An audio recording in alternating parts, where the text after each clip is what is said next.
This is Jim Sawyer for capitalismandcrisis.org. In the last installment, our efficacious zombies were speeding off into the night following Joan's brilliant soliloquy about knowing when someone doesn't really know, but rather when they just think they know. Whoa, deep stuff, says Adam. Earlier, Robinson used Karl Popper's rule, the so-called gold standard, but here we'll call it the Truthiness Church Social Green Lime Jello Standard, consistent with Zombienomics' unyielding pursuit of mouth-filling, intellectually sounding phrases. Next, Adam and Joan begin their day at an off-campus Starbucks amid startling news.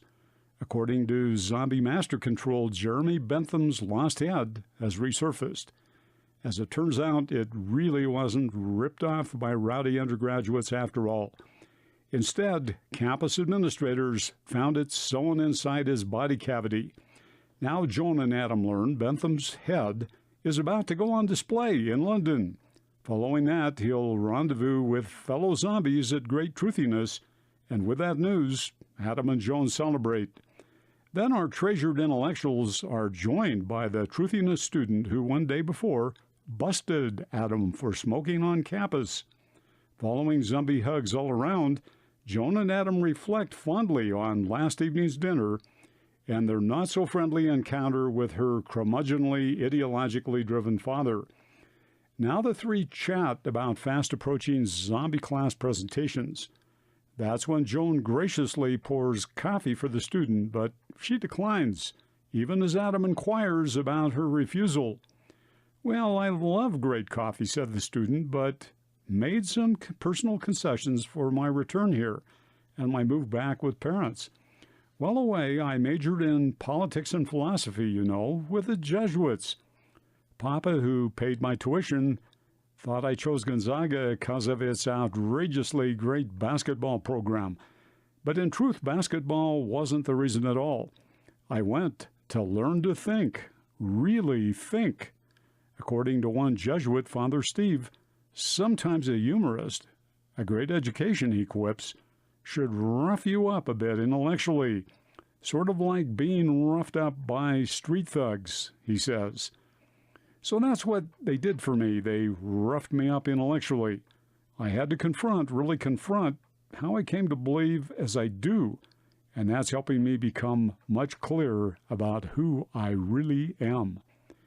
Then asks Adam, with humor tinged with a bit of sarcasm, "Does being roughed up by Jesuits have anything to do with estrangement from Starbucks?" "Sure does," the student fires back assertively. "To operate in the Truthiness culture, I don't need to agree with everything. And I'm willing to forego coffee and some other stuff to keep the peace, even without abandoning my core beliefs or without dissing on how others believe the world ought to work." You see, Truthiness uses an honor code based on founding principles. Of course, the science of healthy living advanced remarkably in recent decades, but not so here, at least not so regarding coffee. It has many positive attributes, and green tea particularly promotes longer, healthier lives. Even so, the great Truthiness honor code still enforces abstinence, but it's enforced abstinence anchored in tea and coffee non-science, or nonsense, I call it. Removing coffee from the list of honor code no-nos here ought to be a no-brainer for this scientifically oriented university, but that's not what you're observing, right? "Right," echoes Smith. "So," asks Joan in zombie-like tone, "why does the coffee-tea prohibition have such staying power? Why don't students just rebel? That's what college students tend to do at other institutions, "Well," says the student, "ultimately it's not about coffee per se. Instead, I believe it's about authoritarianism. Many students grow smug here, holier than thou, one might say. For them, obeying this coffee prohibition is part of burnishing their acceptability within this community. Authoritarian followers, of course, surely require authoritarian leaders." But then there's your dad, comments Joan. Does a 50-something right-wing ideologue fit with the sort of Kappa-style authoritarianism you're describing? Sure does, says the student. He sucks up a lot of ideological stuff and doesn't balance it at all with opposing points of view. Indeed, he only associates with other like-minded males.